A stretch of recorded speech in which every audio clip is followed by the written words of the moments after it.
Assalamualaikum warahmatullahi wabarakatuh.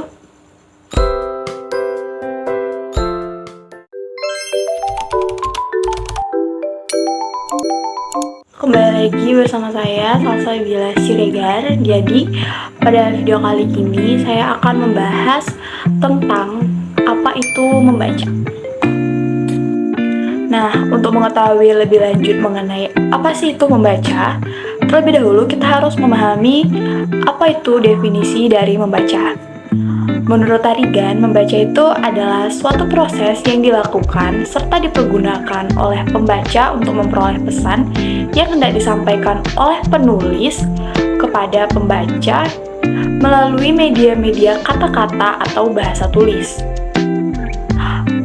Membaca digunakan untuk dapat memperoleh pesan dari penulis ke pembaca melalui media kata-kata dan bahasa tulis. Media sendiri artinya adalah pembawa sesuatu yang berarti pesan yang ingin disampaikan oleh penulis ke pembaca. Membaca melalui media adalah membaca melalui pembawaan kata-kata yang dituangkan melalui bahasa tulis atau bahasa lisan yang menggunakan aksara-aksara atau huruf-huruf sebagai wadahnya. Hal ini bisa dikatakan membaca adalah suatu proses memperoleh pesan dari penulis melalui kata-kata yang dituliskannya. Nah, setelah mengetahui mengenai definisi dari membaca, selanjutnya membaca itu memiliki jenis-jenis. Adapun menurut Tarigan, jenis-jenis dari membaca itu yang pertama ada membaca nyaring dan membaca dalam hati. Yang pertama itu ada membaca nyaring. Membaca nyaring adalah kegiatan membaca yang mengeluarkan suara ketika membaca.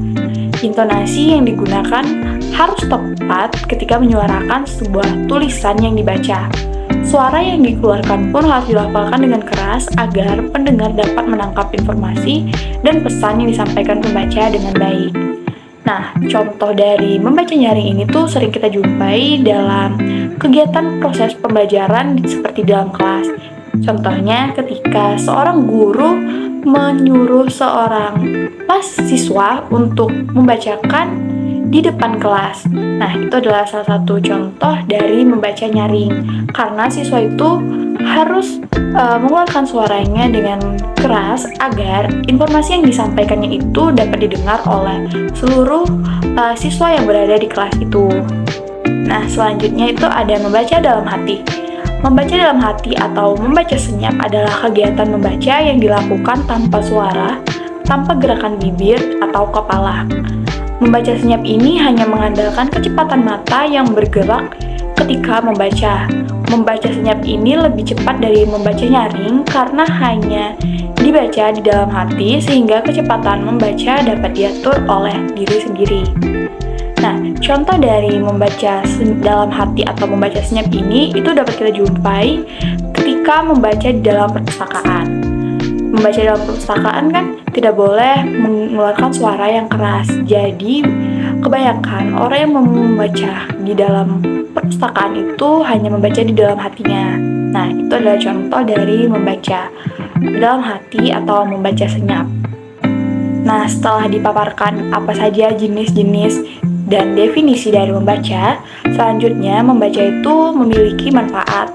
Adapun menurut Anderson, membaca itu memiliki manfaat yang pertama adalah membaca merupakan proses mental secara aktif. Maksudnya, membaca tidak hanya dilakukan dengan duduk, tapi ketika membaca, otak akan dipaksa untuk berpikir.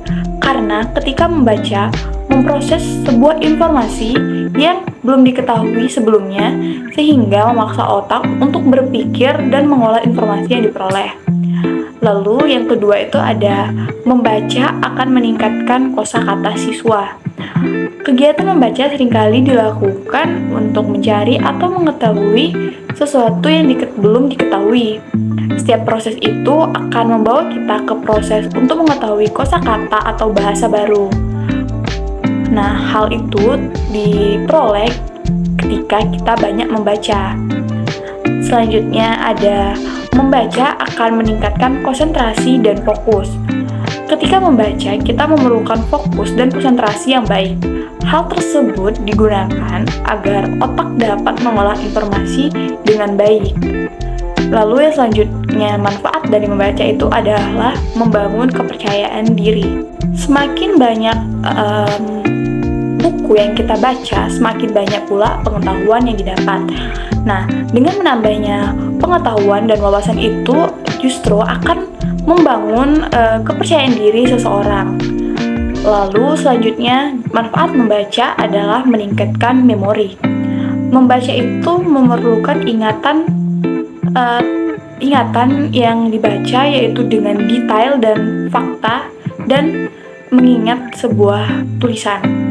Hal tersebut membuat otak kita menjadi terangsang dan terlatih untuk mengingat sesuatu hal.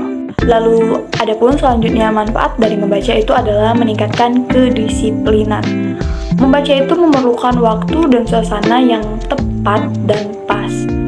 Hal tersebut yang membuat kita jadi mengatur waktu yang sesuai untuk melakukan kegiatan membaca agar memperoleh informasi dengan maksimal ketika membaca. Adapun manfaat yang terakhir dari membaca itu adalah meningkatkan kreativitas. Membaca keanekaragaman kehidupan dan membuka diri terhadap ide dan informasi baru akan membantu perkembangan sisi kreatif otak, karena otak akan menyerap informasi tersebut dalam proses berpikir seseorang.